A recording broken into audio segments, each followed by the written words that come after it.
pertama, struktur gerak. Sistem gerak atau dalam bahasa medis disebut sistem muskuloskeletal terdiri dari tulang, otot, sendi, serta organ-organ lain seperti ligamen dan tulang rawan. Yang pertama, tulang. Salah satu organ utama dalam sistem gerak manusia adalah tulang yang tersusun sebagai sistem rangka. Manusia memiliki sekitar 206 tulang di dalam tubuhnya. Semua tersusun dengan struktur lapisan serupa, lapisan luar yang keras, dan lapisan dalam yang lebih lunak. Fungsi tulang ada 4. Yang pertama, sebagai fondasi tubuh, melindungi organ-organ vital dalam tubuh, menyimpan kalsium, dan memproduksi sel darah. Yang kedua, otot. Dari 3 jenis otot di tubuh manusia, terdapat 2 jenis otot yang masuk ke dalam sistem gerak, yaitu yang pertama ada otot skeletal. Otot skeletal terdiri dari serat-serat elastis yang memungkinkan tubuh bergerak bebas. Otot ini melekat pada tulang dan sekitar sendi. Otot ini bergerak secara sadar sesuai keinginan. Contohnya otot paha, otot betis, otot perut, dan otot lengan. Yang kedua, otot halus. Otot halus merupakan otot yang pergerakannya otomatis atau tanpa keinginan. Contohnya otot pada sistem pencernaan dan otot nadi. Fungsi otot ada 2, untuk mendukung tubuh dan mempertahankan postur, dan mendukung, menstabilkan, dan memperkuat sendi dengan memegang tulang dalam posisi yang tepat. Yang ketiga adalah sendi. Sendi adalah pertemuan antara 2 buah tulang. Sendi tubuh pada manusia dibedakan menjadi 3. Yang pertama, sendi tidak bergerak atau sendi fibrosa. Contoh sendi ini adalah tengkorak di kepala. Tulang tengkorak terdiri dari lempengan-lempengan pipih yang hanya bisa sedikit bergerak pada saat bayi sedang dilahirkan. Ketika perkembangannya terhenti, maka lempengan-lempengan tersebut menyatu dan tidak dapat bergerak. Yang kedua, sendi yang dapat bergerak sebagian, yaitu contohnya sendi pada tulang belakang. Tulang di persendian ini dihubungkan oleh tulang rawan dan dapat bergerak mengikuti tulang di atas dan tulang di bawahnya. Yang ketiga, sendi yang dapat bergerak bebas atau sendi sinovial. Sendi ini dapat bergerak ke atas, ke bawah, atau memutar. Contoh sendi ini adalah pinggul, bahu, siku, lutut, dan pergelangan kaki atau sendi peluru.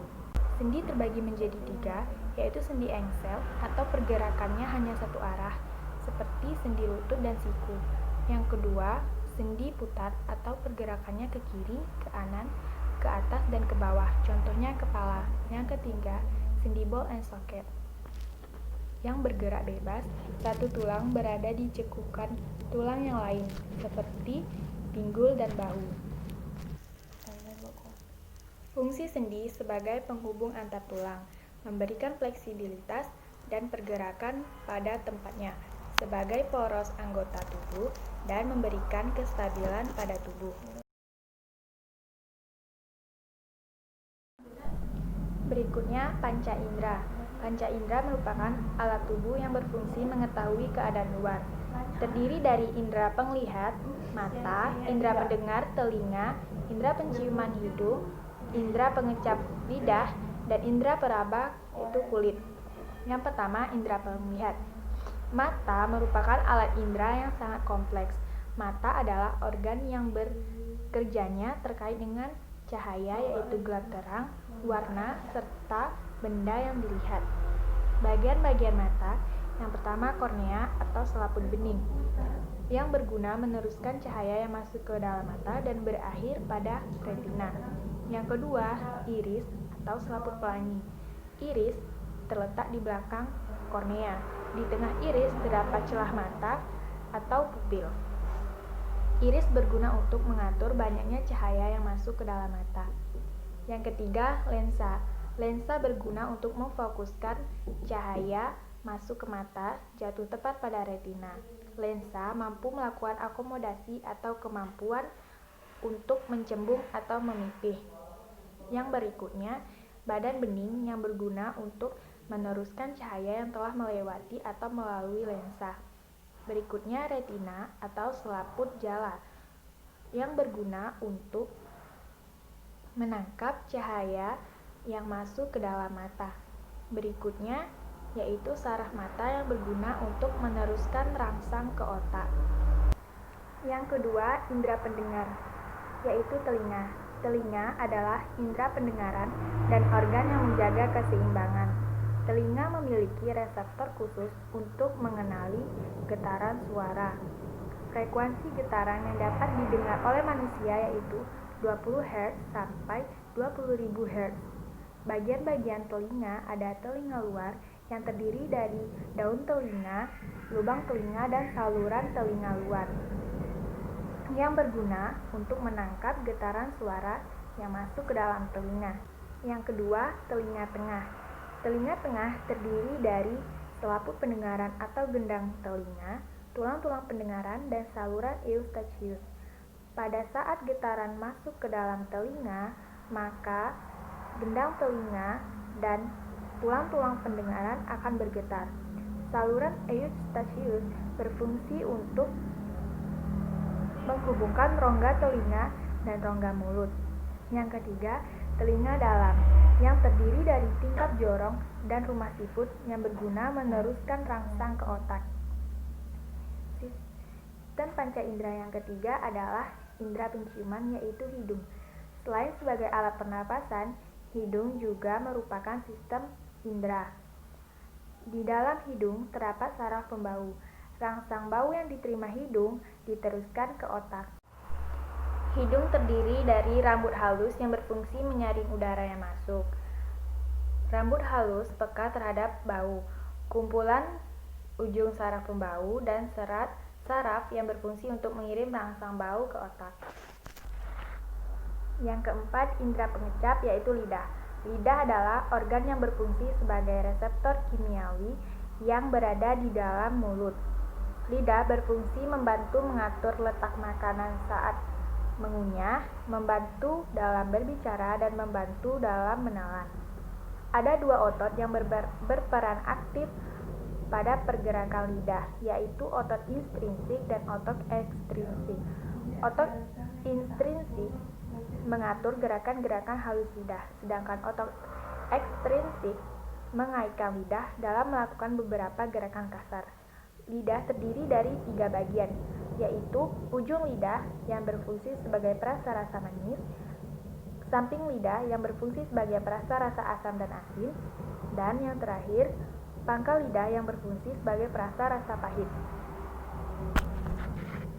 Yang kelima, indera peraba, yaitu kulit. Di dalam kulit terdapat ujung-ujung saraf peraba.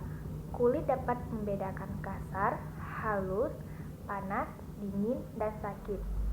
Kulit adalah organ terluar tubuh yang melapisi seluruh tubuh manusia.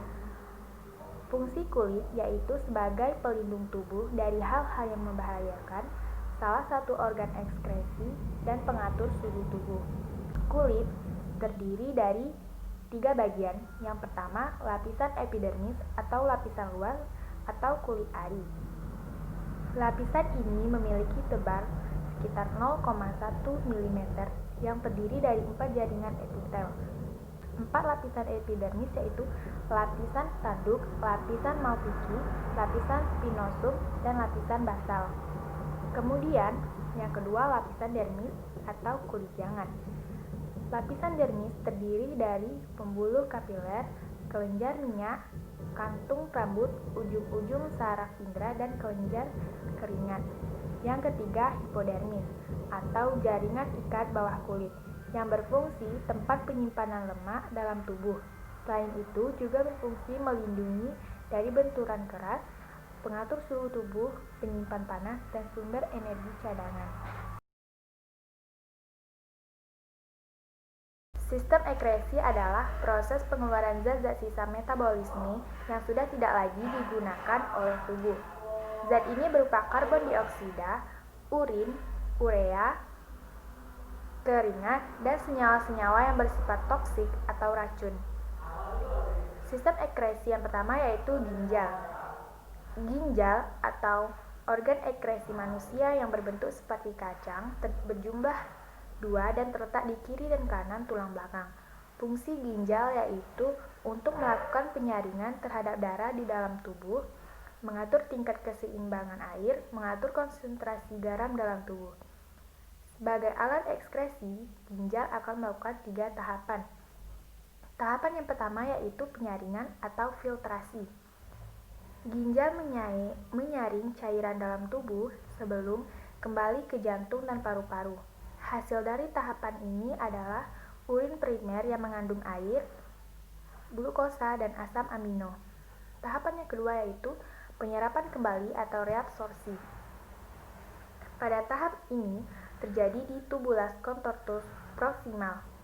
Organ ini menyerap kembali zat-zat yang masih digunakan oleh tubuh. Hasil dari tahapan ini adalah urin sekunder. Tahapan yang ketiga yaitu pengumpulan atau augmentasi. Tahapan ini terjadi di tubulus contortus distal. Cairan yang dihasilkan dari pengumpulan ini atau tahapan ini adalah urin yang sesungguhnya. Sistem ekskresi yang kedua yaitu kulit. Kulit adalah lapisan jaringan pelindung paling luar pada manusia. Kulit mampu mengeluarkan zat sisa berupa keringat. Fungsi kulit adalah melindungi tubuh terhadap patogen dan kehilangan air yang berlebihan. Kulit terdiri dari lapisan yang pertama yaitu lapisan luar. Lapisan luar terdiri dari 4 lapisan yaitu lapisan tanduk, lapisan malpighi, lapisan spinosum, dan lapisan basal. Yang kedua, lapisan dermis. Lapisan dermis terdiri dari pembuluh kapiler yang bertugas menyampaikan nutrisi pada akar rambut. Yang kedua, kelenjar keringat yang bertugas menghasilkan keringat. Yang ketiga, kelenjar minyak yang menghasilkan minyak agar kulit tidak kering. Yang keempat, pembuluh darah yang berfungsi mengedarkan darah ke seluruh sel atau jaringan. Yang keempat, ujung-ujung saraf. Yang kelima, kantung rambut, yaitu tempat akar, batang, dan kelenjar minyak rambut. Yang terakhir, lapisan bawah kulit. Lapisan bawah kulit berfungsi untuk menyimpan lemak. Yang ketiga, yaitu paru-paru. Selain menjadi saluran pernapasan atau organ pernapasan, paru-paru juga sebagai sistem ekskresi. Paru-paru mengeluarkan gas-gas proses pernapasan, yaitu gas karbon dioksida dan uap air. Yang kelima adalah hati. Hati merupakan kelenjar terbesar dalam tubuh yang terletak di rongga perut sebelah kanan. Hati membantu ginjal dengan cara memecah senyawa yang bersifat racun dan menghasilkan amonia, urea, dan asam urat. Proses pemecahan ini disebut dengan proses detoksifikasi.